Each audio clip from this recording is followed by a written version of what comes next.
If you have minor children, then you might be wondering, what are the special considerations you need to be thinking about for your estate planning?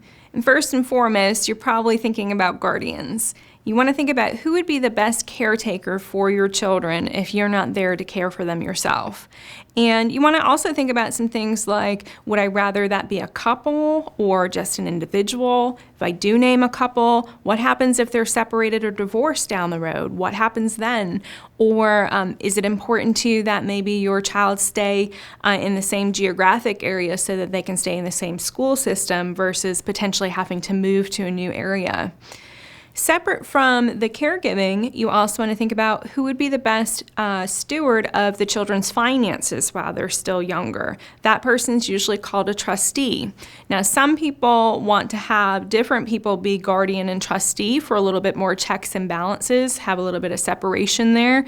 Others would rather have it be all under the same household. So sometimes that really comes down to who your candidates are and whether you're comfortable with them handling both responsibilities. But then you also want to be thinking about what happens as your children get older. When and how do you want them to start having access directly to their inheritance? You might want to think about possibly spreading it out over time or including things like educational incentives in there for them to continue higher education. You might also want to think about some protections that you could put in there, things like protecting them from future lawsuits or creditors or divorce.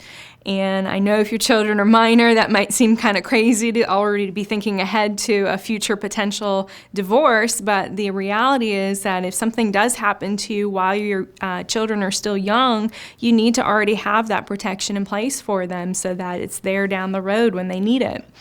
Another thing that we like to focus on in our office is also emergency planning.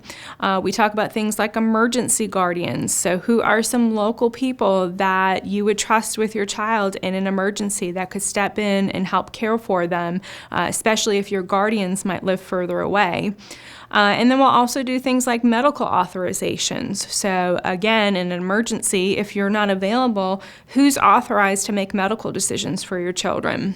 If you'd like to learn more, then check out our webinar, 7 Things Savvy Parents Need to Know About Estate Planning.